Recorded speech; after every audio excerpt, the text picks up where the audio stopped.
12 वर्षदेखि एउटा बन्द अँध्यारो कोठामा मलाई एउटी केटीले बाँधेर राखेकी थिए। न त म आफ्नो श्रीमती र छोरालाई भेट्न गाउँ जान सक्थेँ, न त कतै भाग्न नै सक्थेँ।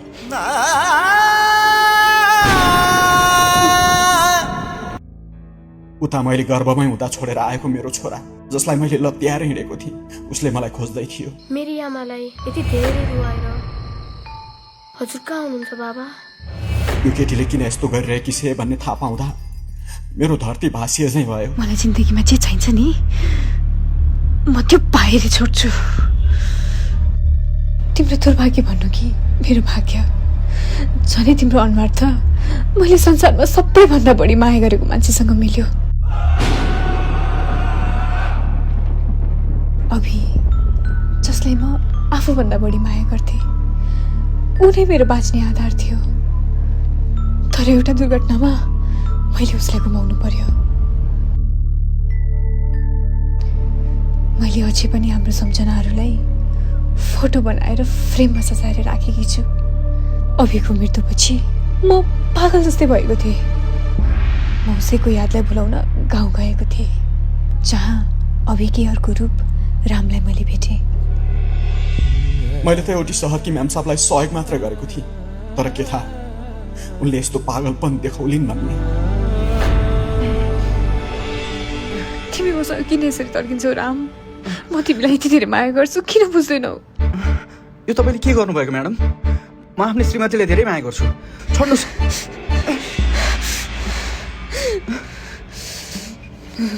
मैले माया मागेको होइन, मलाई खोज्न राम्रोसँग आउँछ।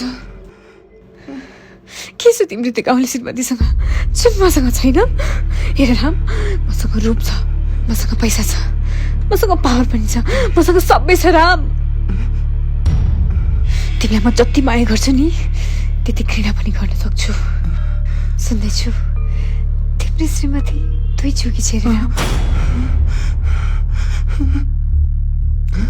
त्यो पेटको बच्चाले यो संसारमा जन्म लिएको तिमी हेर्न चाहँदैनौ राम? यदि तिमी मेरो भएन भने नि म कसैको पनि हुन दिन्न। तिम्रो श्रीमती अनि तिम्रो बच्चा दुवैलाई मारिदिन्छु।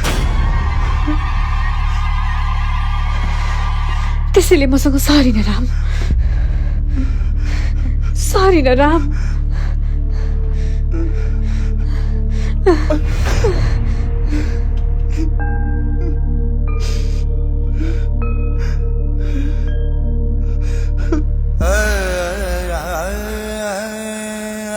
तपाईलाई ठुलो पाप लाग्छ म्याडम।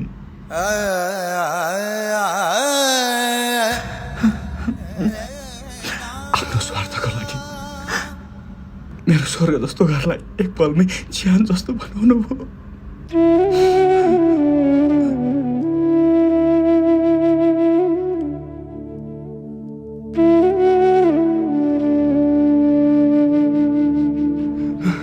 बाह्र वर्ष भयो मैले मेरी श्रीमती श्रद्धा र मेरो बच्चालाई नदेखेको। कस्ती भइन् होला मेरी श्रद्धा, कस्तो भयो होला मेरो बच्चा।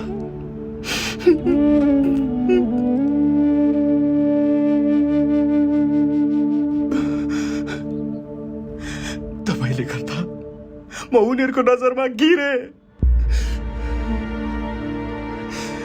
एउटा गलत श्रीमान र बाबु बने। तिम्रै फोटो सिरानी माया बिरानी।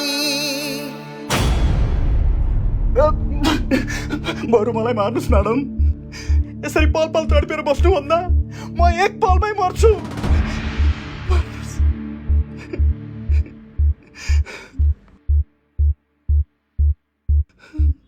अनि तिमी मर्यो भने मैले कसलाई माया गर्नु?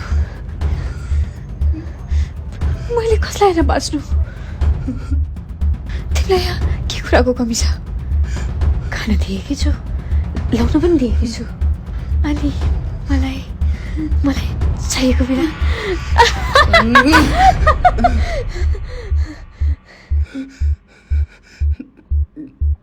यो जुनी म तिमीलाई हेरेरै बाँच्छु। अनि तिम्रो परिवार तिम्रो फोटो